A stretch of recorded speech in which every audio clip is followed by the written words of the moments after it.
अब तक हमने ये देखा कि हमारे पास जो एक्सिलरी आर्टरीज हैं इसके हमने पार्टीशन कैसे की।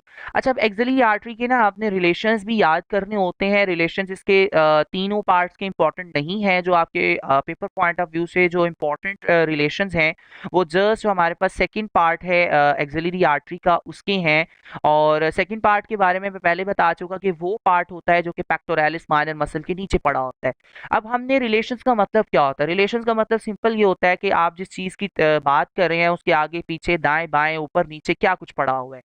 अब हम रिलेशंस देखेंगे सेकंड पार्ट के। सेकंड पार्ट के रिलेशंस बहुत इजी हैं। आप अगर आप थोड़ा सा फोकस करें तो बड़ी आसानी से आप याद कर सकते हैं। आपको बिल्कुल क्रैम करने की जरूरत नहीं है।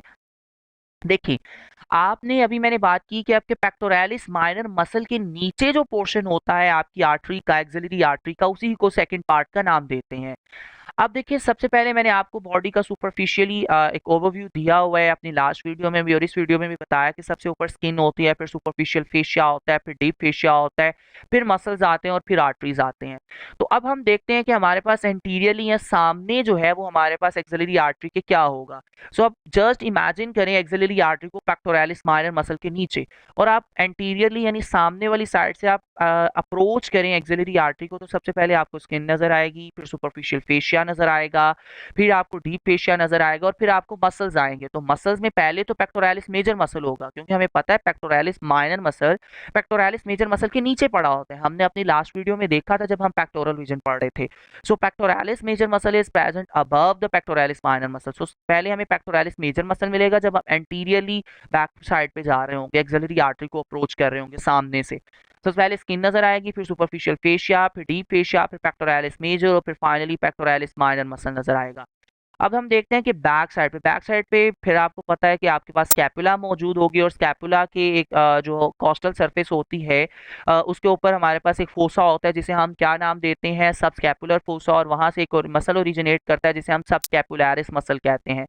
सब स्कैपुलरिस मसल जो है वो हमें पोस्टीरियर साइड पे मिलेगा। और एक बात जो कि मैंने इस वीडियो के स्टार्ट में की थी कि एक्जिला के रेफरेंस से हम जो है वो अपने ब्रेकियल प्लेक्सस के डिफरेंट कॉर्ड्स का नाम दे रहे होते हैं। वो चीज जो कि एक्सिला के या फिर एक्सिलरी आर्टरी के पोस्टीरियरली पड़ी होगी, जो कॉर्ड ब्रेकियल प्लेक्सस का, उसे हम क्या नाम देंगे, posterior cord of the brachial plexus. हमारे पास जो ब्रेकियल प्लेक्सस के टोटल 3 कॉर्ड्स होते हैं। हम अपनी नेक्स्ट वीडियो में ब्रेकियल प्लेक्सस को डिटेल से पढ़ेंगे। आपको पता होना चाहिए कि ब्रेकियल प्लेक्सस का जो पोस्टीरियर कार्ड होता है, इसे पोस्टीरियर क्यों कहते हैं, क्योंकि ये एक्सिलरी आर्टरी के पोस्टीरियरली पड़ा होता है। That's why that is called as a posterior cord of the brachial plexus. Relation याद करना बहुत मुश्किल नहीं है। सिंपली आप ये याद रखें कि एक सब स्कैपुलरिस मसल, चूंकि स्कैपुला हमारी बॉडी के पीछे पड़ा हुआ है, एक्सिलरी आर्टरी के पीछे होगा स्कैपुला, और स्कैपुला के ऊपर मौजूद मसल सब स्कैपुलरिस ये भी हमारे पास एक्सिलरी आर्टरी के पीछे पड़ा होगा। और दूसरी बात, हमारे पास posterior cord of the brachial plexus भी बैक साइड पे ही पड़ा होगा, क्योंकि हम पहले ये बात कर चुके हैं कि जितने भी हमारे पास कॉर्ड्स हैं उन्हें हम रेस्पेक्टिव नाम देते हैं as compare to the relation with that of the axillary artery और द एक्सिला। लैटरल साइड पे हमें दोबारा से lateral cord of the brachial plexus मिलेगा, और साथ में कोरेको ब्रेकियालिस मसल मिलेगा। जब हम एक्सिला की बाउंड्रीज पढ़ रहे थे वहां भी हमने देखा था कि लैटरल बाउंड्री जो है, जो लैटरल वॉल है, वो हमारे पास एक्सिला की कौन बना रहा होता है, कोरेको brachialis muscle and the short head of the bicep brachii muscle. coracobrachialis muscle is the muscle that is attached to the coracoid process of the scapula, और हमें पता है कि इस coracoid process चूंकि lateral side में मौजूद होता है, if you have studied the scapula in a best way, आपको पता होगा कि coracoid process चूंकि lateral side में मौजूद होता है, इसके ऊपर मसल अटैच जो होगा वो coracobrachialis muscle है, तो वो भी lateral side of the axillary artery मौजूद होगा। नेक्स्ट देखते हैं कि मीडियल साइड पे हमारे पास क्या कुछ मिलेगा। Number 1, medial card of the brachial plexus मिलेगा, क्योंकि अगेन एंड अगेन मैं बात कर रहा हूं कि आपके जितने भी ये रिलेशंस हैं आपके ब्रेकियल प्लेक्सस के, वो इसी रिस्पेक्ट से हम दे रहे होते हैं, क्योंकि ये हमारे पास मीडियल, लैटरल और पोस्टीरियर पड़े होते हैं एक्सिलरी आर्टरी के। जो medial card of the brachial plexus जो है ये हमारे पास एक्सिलरी आर्टरी के मीडियली मौजूद होगा। और एक बात याद रखें, that's a very important thing, कि जो एक्सिलरी वेन है ये आपके एक्सिलरी आर्टरी के मीडियली पड़ी होती है। यहाँ से आपको एमसीक्यूज पॉइंट ऑफ व्यू से भी इंपॉर्टेंट बात आपको याद रखनी चाहिए कि जस्ट लाइक अ सिनेरियो आपको आ सकता है कि a patient have come to your clinic and we are unable to find out his axillary artery, but we have come to know that where is the axillary vein. How will you check out that where is the axillary artery? आपको ये पता लग गया कि axillary vein नजर आ रही है, क्योंकि वेन आपकी सुपरफिशियल पड़ी होती है और आर्टरी आपकी डीप पड़ी होती है। सो वेन आपको नजर आ रही है लेकिन आर्टरी का आपको पता नहीं चल रहा और आर्टरी पालपेट नहीं हो पा रही, तो आप कैसे पता लगाएंगे कि एक्सिलरी आर्टरी किधर है? सो अभी मैंने बात की कि एक्सिलरी वेन मीडियल साइड पे होगी, तो लैटरल साइड पे क्या होगा? Axillary artery. सो अगर आपको वेन का पता चल गया तो उसे लैटरली मूव करें तो आपको एक्सिलरी आर्टरी बी मिल जाएगी। So relations are very important for the second part of the auxiliary artery. They are very important for the SEQ point of view. Even it was a part of our prof question.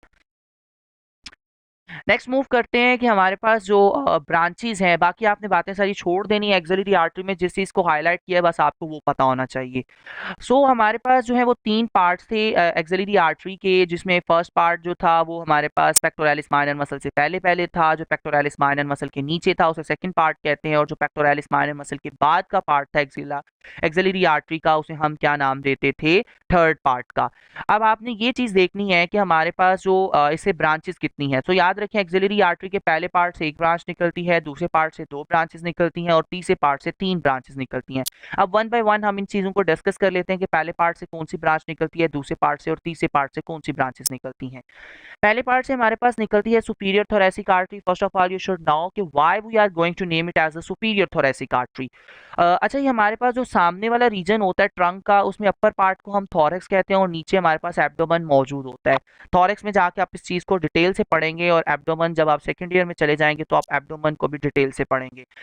Superior thoracic artery is named as a superior thoracic artery because it present superior to the thorax region. Axillary artery की branch है और thorax के ऊपर पड़ी है, that's why it is named as a superior thoracic artery. Superior thoracic artery हमारे पास पहले पार्ट की ब्रांच होती है एक्सिलरी आर्टरी के, और ये किस किस मसल्स को सप्लाई करती है? पेक्टोरल मसल्स को। पेक्टोरल मसल्स में पेक्टोरालिस मेजर और पेक्टोरालिस माइनर मसल आ जाता है। So you should know about the superior thoracic artery के हमारे पास एक स्मॉल ब्रांच होती है जो कि एक्सिलरी आर्टरी के पहले पार्ट से निकलती है और ये पेक्टोरालिस मेजर और पेक्टोरालिस मसल माइनर मसल को सप्लाई करती है। It's more than enough for you. Next move करते हैं, हमारे पास सेकंड पार्ट से एक ब्रांच निकलती है जिसे थोरैकोएक्रोमियल ट्रंक कहते हैं या थोरैकोएक्रोमियल आर्टरी कहते हैं। ये हमारे पास एक मेजर आर्टरी होती है जिससे 4 मेजर मजीद ब्रांचेस निकलती हैं। और पहली बात तो ये है कि सेकंड पार्ट से निकलती है और ये 4 ब्रांचेस में डिवाइड कर जाती है, जिसमें आपने इनको याद रखने का तरीका क्या है? ABCD। ठीक है, हमारे पास A stands for the acromial branch. यहाँ तरतीब आगे पीछे आप अपने हिसाब से तरतीब याद कर सकते हैं। A stands for the acromial branch, B stands for the breast or the pectoral branch. जो पेक्टोरल ब्रांच है या ब्रेस्ट ब्रांच है, ये ब्रेस्ट रीजन को सप्लाई करती है।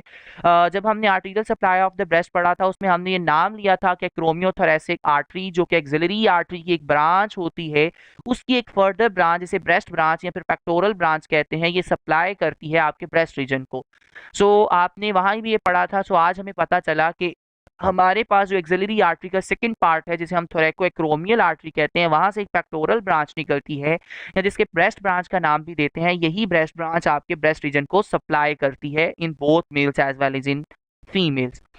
हमारे पास पहली branch A stands for the acromial branch, B stands for the breast or the pectoral branch, C stands for the clavicular branch, and the D stands for the deltoid branch. A very simple mnemonic for understanding the branches of the second part of the axillary artery, that is for the thoracoacromial trunk or the thoracoacromial artery, and this is the ABCD. A stands for the acromial branch जो कि acromion process को याद करती है, को supply करती है। बाकी आपको इन सभी चीज़ों को याद करने की जरूरत नहीं है, सिंपल आपने ये याद रखना है कि acromial branch acromion process of the scapula को सप्लाई करती है। B stands for the breast branch और the pectoral branch, ये आपके pectoral muscles को और आपके breast को सप्लाई करती है। C stands for the clavicular branch और ये आपके clavicle को सप्लाई करती है। And D stands for the deltoid branch जो कि आपके deltoid muscles को सप्लाई करती है। सेकंड पार्ट की एक और ब्रांच जो कि एक्सिलरी की आर्टरी की सेकंड पार्ट से निकलती है, that is the lateral thoracic artery. Again why we are naming it as the lateral thoracic artery? Because it is present lateral to the thorax reason.